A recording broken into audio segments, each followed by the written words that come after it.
This is Bob Sorrentino from Italian Roots and Genealogy. Be sure to follow us on Facebook and subscribe to our YouTube channel and check out our great sponsors, Your Dolce Vita, Italy Rooting, and Abiettivo Casa Rosetto. And today we have a great guest, Heath Orcutt-Abert. And welcome, Heath. Thanks for being here. Thank you, Bob. So I always, ask people to start, when and why did you start doing family research? Okay, well, I actually started on my father's side. So I guess I'll introduce myself that way. I am 50% Italian. My mother is first generation Italian. On my father's side, I'm Irish and English. The Irish side didn't come over to the 1850s, but the English side we can trace all the way back to the Mayflower.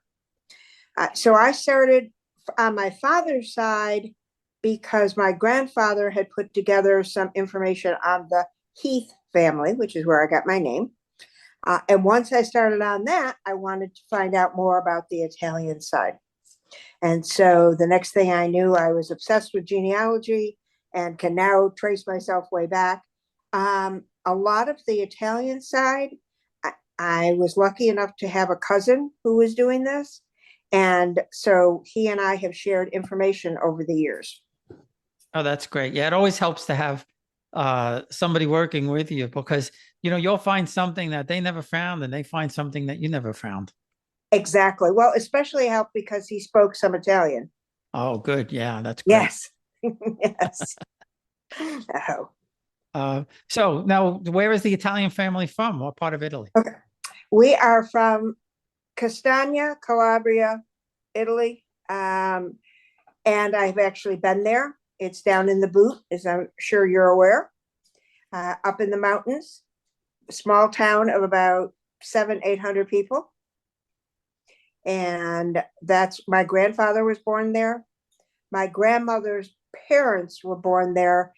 My grandmother was born just when they came over here, right after they'd first come over to the States.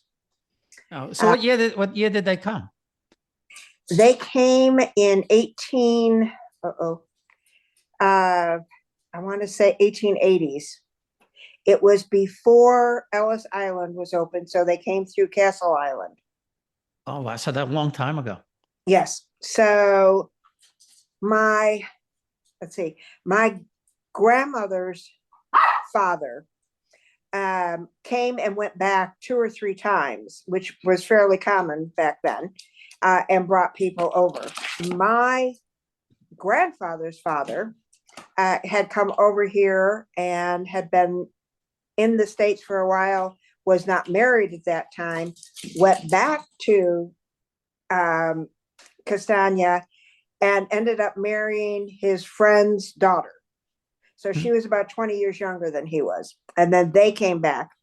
And if you look up that town in Wikipedia or any place like that, it will tell you that the majority of immigrants came over and settled in Utica, New York from that particular village. Oh, really? Wow, that's interesting. That's interesting. Yeah. And they came over because I interviewed an author. And actually, it was 2 guys. They wrote a book called Swindle to New York, which was based right around that time when they were telling the Italians that they were going to go to South America, and then they left them in New York. Oh dear. Well, that is not the case with our family. With my family, but it may have been. No, I don't think that it was at all. Like I said, some had come over for whatever reason, settled in the Utica area. They started in New York City, quickly moved upstate to Utica. And like I said, just kept going back to this small town and bringing them back over. As in many small towns, you're related to all sorts of different people. And let's see if I can tell you this straight. My grandmother's maiden name was Sacco. My grandfather's name was Cardamone, but his mother's name was Sacco. And so somewhere along they're like second cousins or something like that. What that certainly wasn't unusual back then. In No, fact, not at all. they were marrying first cousins in some cases back then. But you Yep. should check out that book, Swindle to New York, Okay. because what happened there, and it's a very interesting story. And again, they came to a castle garden. A bunch of Italians came. I mean, thousands. Wow. And what happened was they didn't know what to do with them. So they started giving them jobs in New York City. In fact, there was a big snowstorm and they employed the Italians to clean up the snow. But then there were places around the country, west of New York, like, probably could have been upstate New York, certainly, Yep. I know for sure, Ohio and Pennsylvania, where they needed laborers or they needed people to work. And they were taking the Italians there. Wow. So I'll send you the link for the book. It's a really, really I interesting book. And it happened, I mean, it takes place right around the time when your ancestors came. So, okay. I just looked up the book and have it right here, so I will order it. yeah. I can get it. But speaking of books, I have my mother's first cousin. I think that's right. My mother's first cousin was Helen Barolini, and that was her married name. And she is the author of a book called Umbertina. And it is the story of our family and when they came over from Italy. So it's really half that and then half her story of growing up in Syracuse, New York, which is where I was from. Oh, So nice. yeah, so that's been very, very interesting to learn. As a matter of fact, she was the first person that gave me a family tree, a handwritten family tree of our family to get me started in this. And how long ago was that? I'm sorry. How long ago was that? Oh, 20 years. Mm-hmm. And you know how that is. You work on it for a while, but when you have a full-time job and you're raising children, it kind of gets pushed to the side. But since I've been retired, I've been really, really focused on it.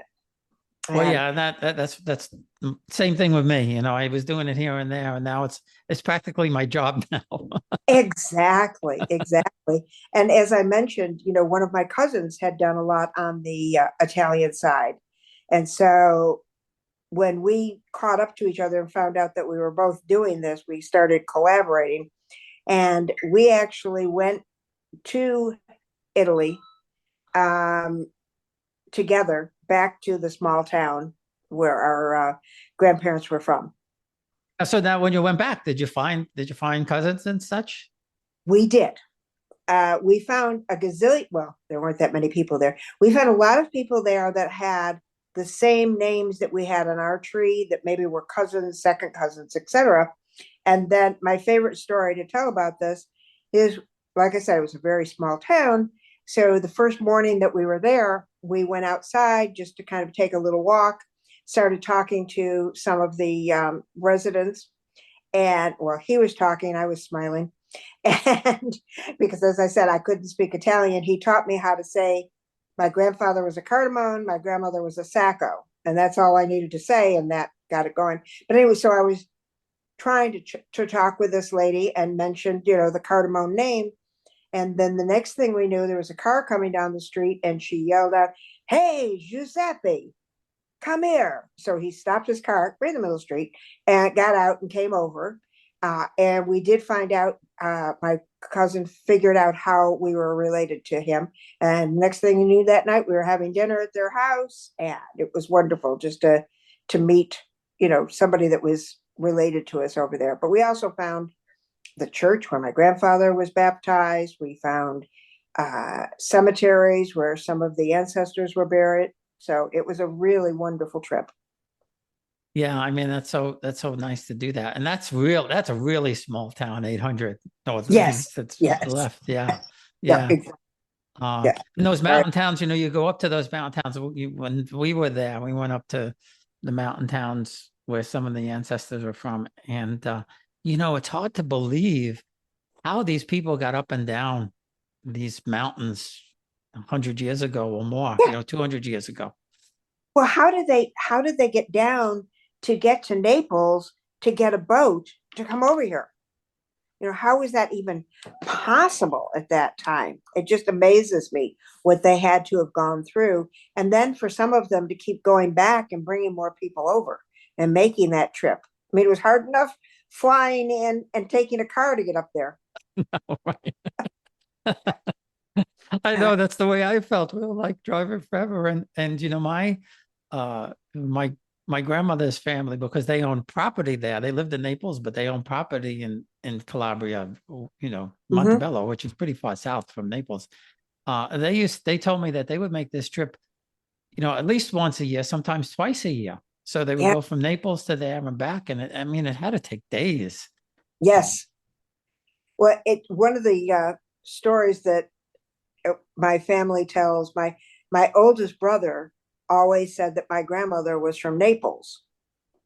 And I said, no, no, I know that she was from Calabria, da, da, da.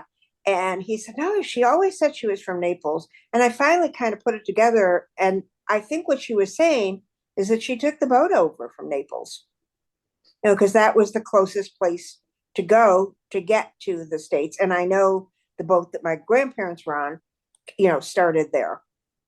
My Yeah. grandfather and his family. Yeah, well, that's the same thing with my family. I was always told that my father's family was from Naples, and my mother's family was from Bari, which they were in a sense from Bari, but they were from a small town called Torito. My father's family actually, they lived in my father's father. Actually, he lived in Naples itself. I mean, Okay. right in the city, but he wasn't born there. And I was told he was born in See? Caserta, and then I was told he was born someplace else.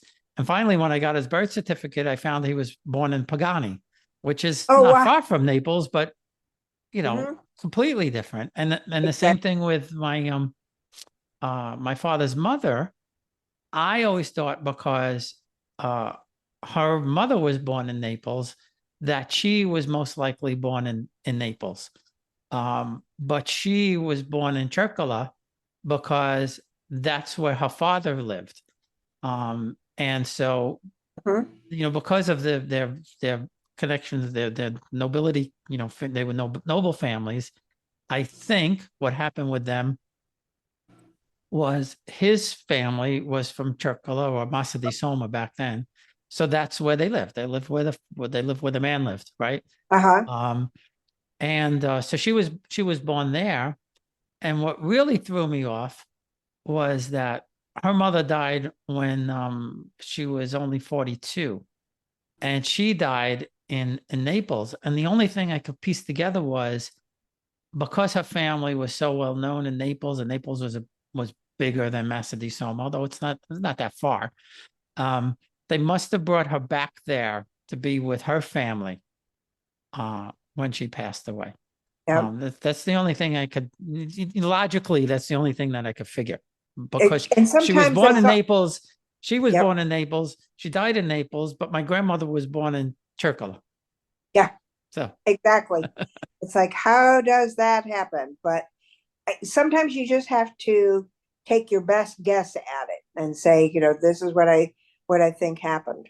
Mm-hmm. yeah, well, that's the same thing with why she came. There were only two people in my grandmother's family that came to America, her and her aunt, and um, her aunt came about 10 years before her, and piecing together with my cousin who descends from my grandmother's aunt, uh, is that her husband was a sort of an entrepreneur. I was told he owned either he made shoes or he made wallets, something to do with leather. So the Okay. only thing I could think of is he must have said, if you want to come to America, and I'll help your husband get started or whatever, because Yeah. there's nobody else in the family from her family that came and And until the that happened 70s or a 80s. lot. Yep. That happened Yeah. a lot. I'm finding now that family friends, names I had heard of when I was growing up, were children of friends of theirs that had come over at the same time. Uh, One of the things that I never totally put together, when I was growing up, I asked my grandmother where she was born, and she said Chicago. Well, I grew up thinking Chicago was part of Italy because everybody else was born in Italy. And then when I realized, no, she really was born in Chicago, I was like, wait a minute, how did that, and apparently my grandfather had come over and at some point, obviously, moved to Chicago. She was born there, but she only lived there until she was about a year. And then he moved back east to Utica. And then the rest of the family was born in Utica because she's the only child that has a birth certificate from Chicago. Yeah. See, It was that's quite a interesting. shock to me that it wasn't in Italy. Well, But yeah, and see, my father was born in Scotch Plains, New Jersey. I still don't know why. I never asked the story. I should have. Whatever. But his oldest three brother and two sisters were born in Italy. His sister right up just a little bit older than him. She was born in New York City.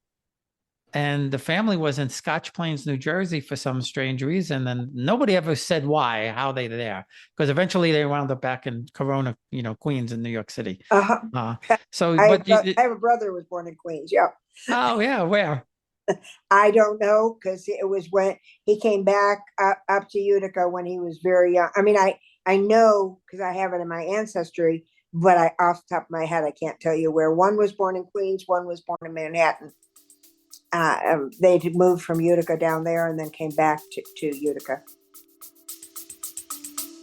We'll be right back. Experience Italy like never before, traveling with a scheduled group or create your own bespoke tour with friends with philitaly.com. Pack your bags and follow Phil. That's www.philitaly.co.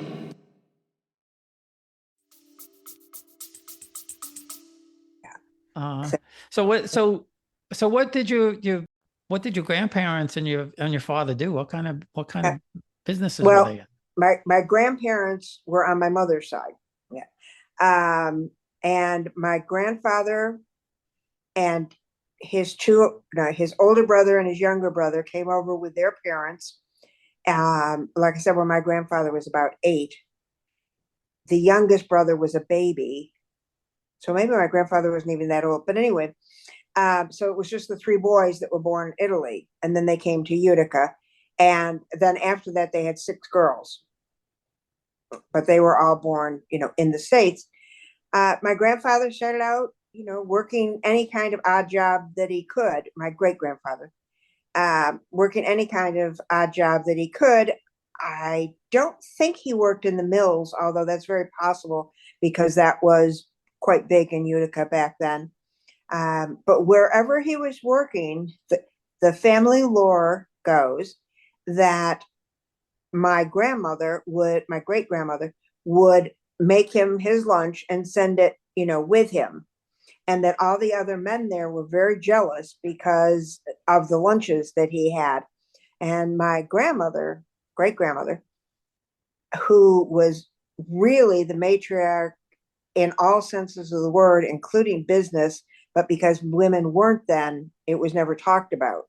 So she was the one that pushed the whole getting started in the business. So she started making sandwiches for the other men and had him sell them at the work site. Wow, that's cool. So Mhm. he's like the inventor of the lunch truck. Yeah, there you go. There you go. And then at some point, there were many Italians in Utica that had fruit and produce companies. And I'm not sure exactly what year, but my great-grandfather started A. Cardamone and Sons. So my grandfather and his brothers had to be old enough to be working there, which doesn't mean much now because I think my grandfather started working there after he got out of 8th grade. Okay. So they started a small fruit produce company that grew and grew and did very well. My grandfather passed away. My great-grandfather, I keep saying the wrong one. My great-grandfather passed away. I don't remember the year, but because his wife was 20 years younger, the boys were just old enough to take over the company. And so the 3 of them took over the company. but my grandmother apparently ran it from behind the scenes. She took care of all the other things that had to go on and kept it going. And then the three of them started, they not only had the fruit and produce, but then they incorporated at some point real estate and also liquor, wholesale liquor. And so, like many Italian families, they had their feuds. And it ended up that my grandfather and his brothers stopped speaking to each other in around 1946, 40, somewhere in the 1940s, and never spoke to each other again, even though they lived in the same city. Wow. Yep. Split up the business. And now all the cousins stayed in touch with each other. So my mother and her sisters knew all of them. Again, why they split up, we've heard a couple of different things, but his brothers had sons to come into the business. My grandfather had one son who passed away at 27. And so my grandfather brought his son-in-laws into the business. And the family story says that the brothers said, no, they can work here, but they can't own, be owners of the business because they're not blood. Mm-hmm. Yeah. And that's kind of when the split happened. He said, fine, now take my son-in-laws and buy a portion of the business, and I'll just go on my merry way and do what I want to do. So, Yeah, that's it's sad to hear a story like that. I mean, nowadays that probably wouldn't happen because yeah. I think women get a lot more respect than they did back then, right?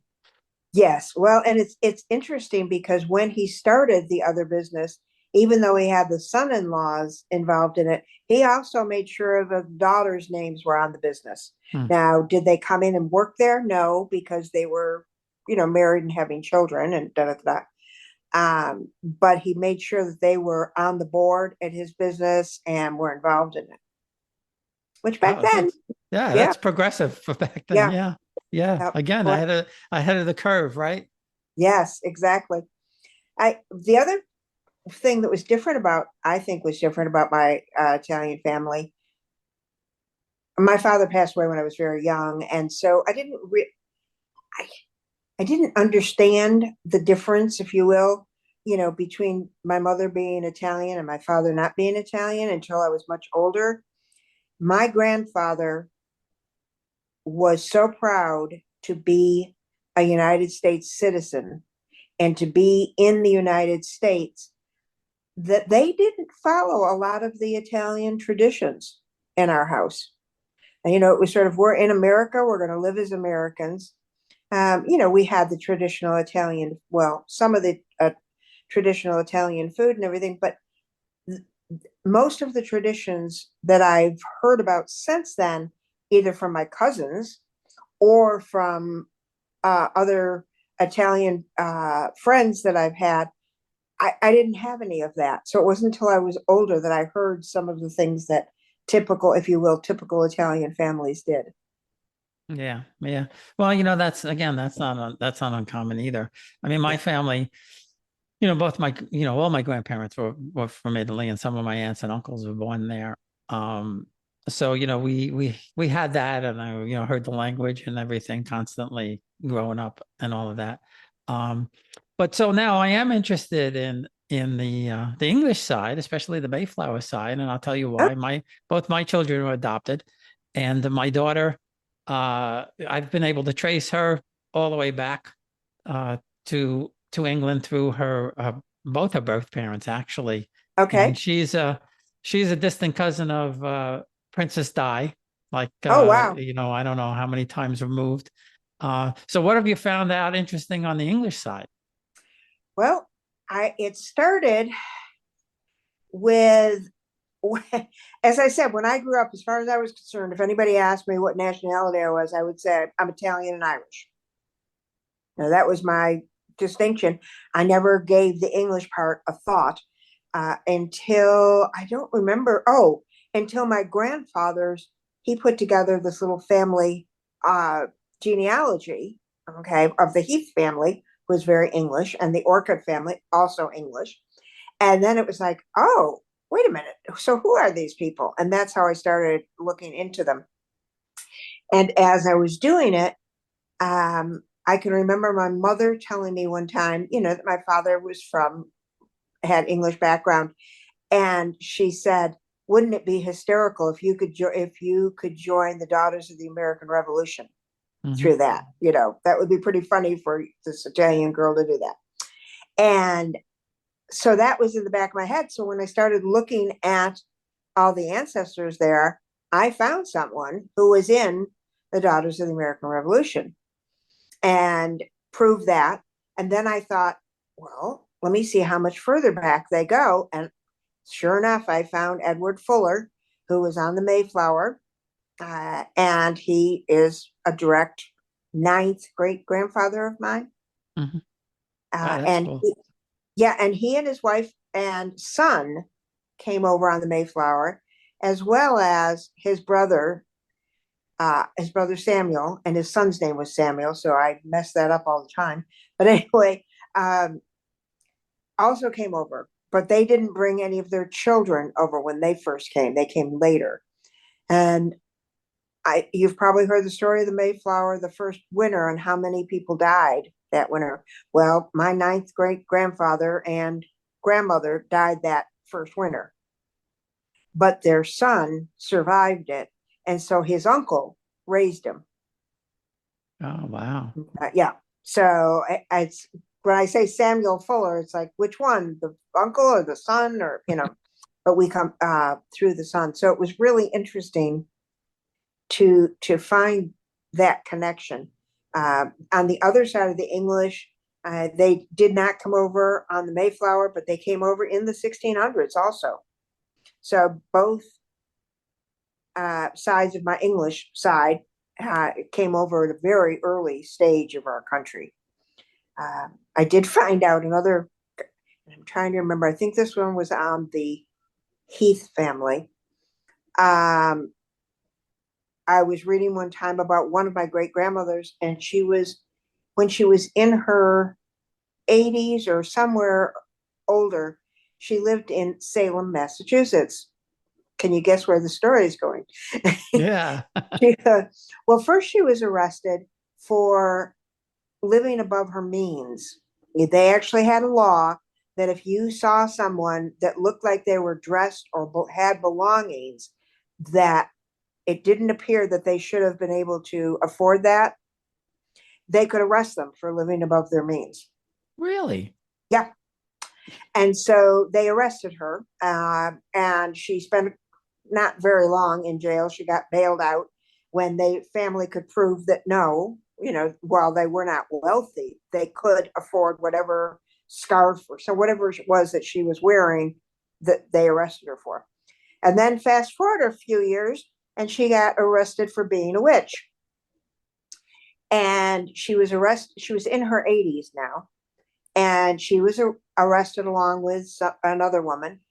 This was very much towards the end of the Salem witch hunt.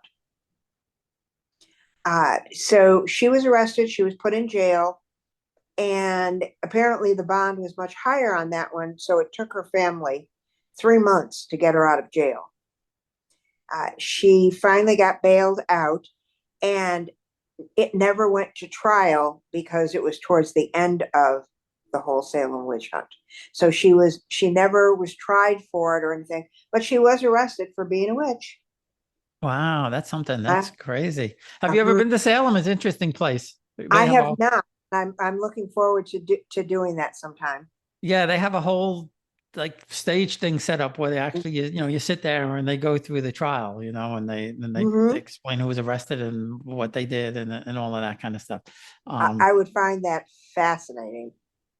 Yeah, it's really pretty interesting. And of course, there's an old cemetery there and all of that.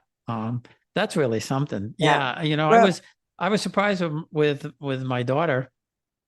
Never thought I would find what I found, and in fact, one of her great grandfathers was a Bassano brother. There were three brothers that were musicians from Italy that they were musicians for King Henry VIII. Wow. Yeah.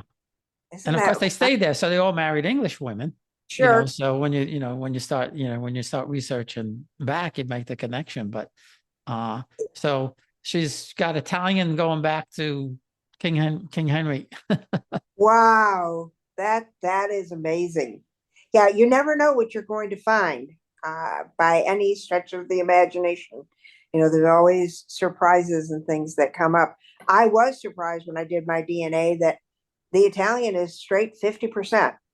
Really? Yeah. Yep. Wow. Yep. So it's all on the other side, that I have all these Scottish, English, Irish connections. And my grandmother, my Italian grandmother, was not fond of the Irish. Apparently, when they first moved to Utica, the Irish had gotten there first, and they were not very welcoming of the Italians moving in. And I finally asked my grandmother one time when I was younger, I said, "Why don't you like the Irish? My father's Irish." And she said, "They wouldn't let my children go to their school." So apparently there was a Catholic school there that was Irish, and they would not let the Italian kids go to that school. They had to go to a different school. And boy, talk about holding a grudge. My grandmother held that grudge for a long time. Well, in Brooklyn, I interviewed again somebody who wrote a book about it, but there was they wouldn't let the Italians go to the Irish church in Brooklyn, and they were able to get a piece of land from the bishop eventually, and they had like a storefront church, and then eventually they were able to build the Italian church, but it was literally a couple of blocks away from the Irish church. Yeah, so it was just the opposite in Utica at that time because because the Irish had settled there first. So when the Italians got there, there was already an Irish Catholic church. Yep. So Yeah. it's fascinating to read some of these things and hear what it was like. My grandmother talked more about her Italian heritage than my grandfather did. And I can clearly remember being in the kitchen with her, which is, of course, very common, and just talking to her. And I asked her how, she and my grandfather met. Well, they all lived in this one little community that was like 3 blocks wide, and everybody knew everybody. She then proceeded to tell me the story about how her cousin, Lucy, and they had arranged marriages. Okay, so they were Sackos. They had arranged marriages to marry 2 of the Cardamom brothers. And Lucy was supposed to marry Sam, and Mary, my grandmother, was supposed to marry Frank. And the girls got together and said, I really think that I get along better with the other one. And they got up the courage to go to the parents and say, we understand it's arranged and this is what's going to happen, but do you care if I marry the other one and she marries that one? And the parents said, okay. And so they actually, ended up marrying different ones. Yeah. Oh, that's so funny. I know. Really funny. I love that story. I love that story. I love it partially because my grandmother told it to me, and I guess the guys went along with it too, right? So yeah, they had knowing my grandfather, he wouldn't have cared. He would have been like, yeah, okay, well, I just need a wife. So he was not exactly the romantic type, put it that way. So yeah, I guess back then you had to have a wife, right? You had to have a husband. More important to have a husband, I suppose.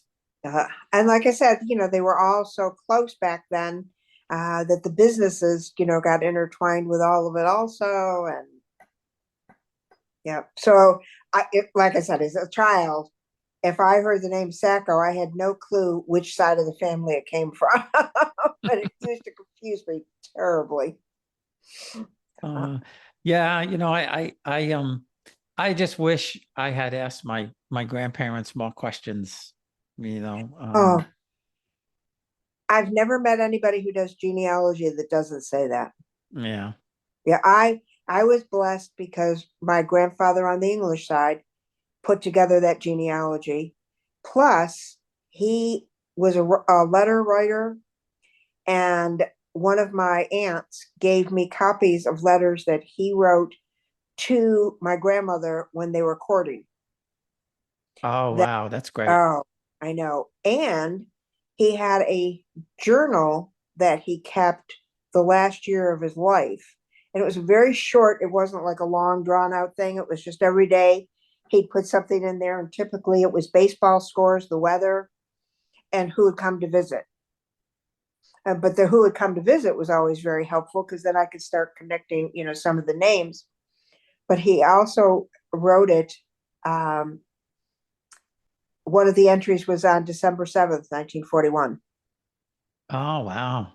Yes. Yeah. And so all of a sudden I'm reading about, this one came to visit, the baseball score was this, and oh, it was hot today. And then the Japanese bombed Pearl Harbor. It's like, whoa, wait, So I was very blessed to have that kind of information, from him to piece together what was going on. Yeah. Well, that's really cool. Like I said, my, uh, father's mother, um, I had no idea the connections that they had and the families that she came from. And when I started doing this research, my father had already passed away, and I'm so disappointed that he didn't know. Well, I don't know what he knew. I don't know. Uh, I have to think that certainly my oldest aunt, who was born in Italy and came here when she was I guess 9 or 10. I mean, she had Uh-huh. to know these people. She had to know what family she came from. Right. And when I started doing the research and I found my great grandmother, and I asked my cousin who lived with my grandmother, I said, "Do you know the name Caracciolo?" And she goes, "Oh, sure, that's Nanny's mother." I Yeah, said, "Do you know how exactly. famous do you know where these people came from?" And she said, "Well, she used to tell us that her cousin was the princess, but we just thought she was, crazy. Yeah. But her cousin was the princess, right?" And and um, you know, as I was finding these things and telling my mother, she was saying, "Are you sure?" And I said, "Yeah, I'm sure. I have birth records. I found these things." And then Exactly. I started talking to cousins. But people when people say, if you could go back in time, who would you want to meet? And I was like, my grandmother, Yes. my Yeah. grandparents. That's who I want to talk to. Yeah. My father passed away when I was 6. So and because of that, I grew up more with the Italian, much more with the Italian side. So I Sure. really didn't know that much about the other side of the family. So I would want to go back and talk to him. But I also his grandfather, I think it was, no, his great grandfather, is my brick wall. Mm. I know he was there. I can tell you when, I can tell you where he was born. I can tell you where he moved to and who he married and all that, but I cannot tell you who his parents were. I cannot prove who his parentage is.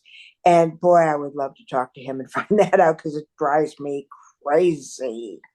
And he was part of the Heath. Yeah, no, he was part of the Orcutt family. So I can't really go there to find out more things. But I Yeah, haven't yeah. given up. No, you never know. Sometimes something, I tell people all the time, just, you'll be knocking around on Google one day and all of a sudden it shows up, you know. Oh, it's amazing. Yes, I have found that one of my uncles and one of my father's brothers, had a child that we're not sure he even knew about. Because he had passed away and he never had any other children. So we're like 99% sure that it's his because we kind of eliminated the other brothers. Um, but we don't know if he ever even knew that this child existed. So Wow. you Yeah. never know what you're going to find. Yeah. Well, my friend, good friend of mine, he found his half brother, his older half brother Yeah. that See, he never knew. yeah. He suspects that his father knew. He's not Hmm. sure if his mother knew. Yep. But I think he's 2 or 3 years older than Al. So it happened before his father was, married to his mother, Mhm. and nobody ever talked about it. And the same thing with my cousin. My cousin found a half sister like that. Yeah, it's amazing. It's absolutely amazing. I have to tell you one other quick thing that I was thinking about that you might enjoy hearing. I got one of my sons interested in genealogy. Okay. And this son is as left wing as we talk about right wing people sometimes. Sometimes he's so far left that I'm like, really?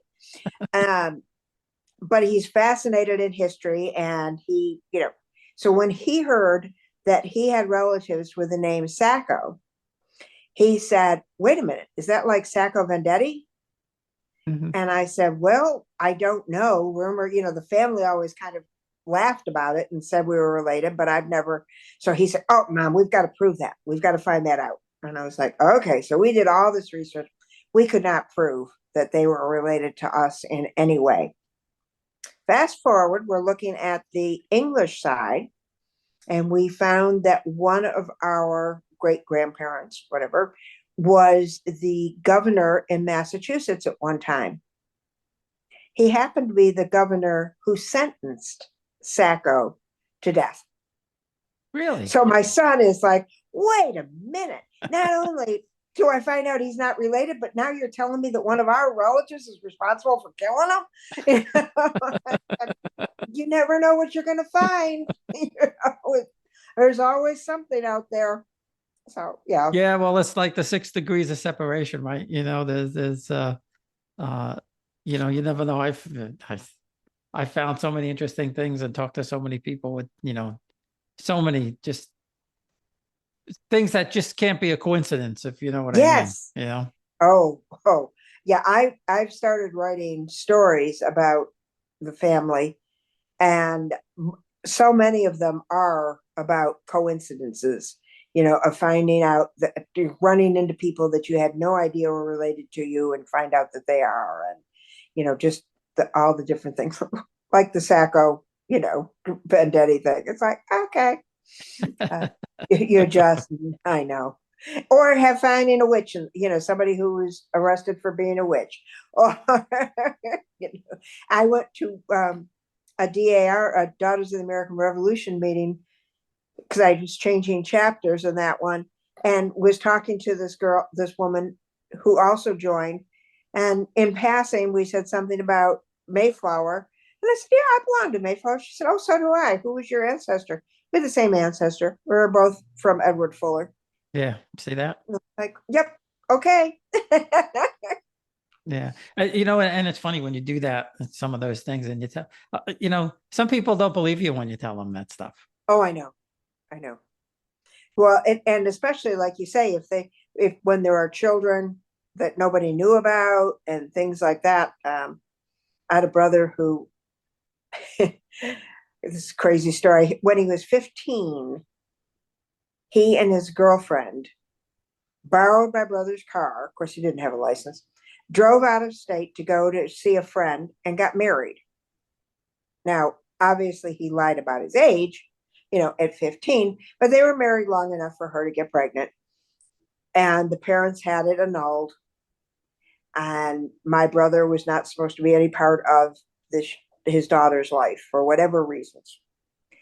And fast forward 20, 30 years, and I am working in upstate New York, and this woman had been transferred from Syracuse to the Rochester branch of where I was working. We had this get together to say hi to them. I sat down and started talking to her, asked her where she was from. She told me, and I said, oh, isn't that up near such and such? And she said, yeah, that's exactly where it is. And I said, oh, well, does this name mean anything to you? And she said, that's my grandparents' name. And I was like, okay. So does the name Orcutt, which is my maiden name, mean anything to you? She goes, that's my father's name. I said, that makes me your aunt. Wow. And I met her at a bar. I mean, what are the chances? So, like I said, these things aren't coincidences. no, they're absolutely not. Absolutely not. You know, and so I try to pay attention, to when I hear things like that. It's like, there's a reason that I met this person or I've learned about this. Absolutely. Yeah. Absolutely. Well, this has been a lot of fun, fast and great stories. I mean, that's for sure. And great history on both the Italian and the English side. I'm always fascinated by the English side because in some cases in America, it's a lot easier to trace back than the Italians. Yeah. Yeah. But thanks again. I really, really appreciate you taking the time. No problem, Bob. Thanks for everything that you do. All I right. really Thanks. enjoy this group.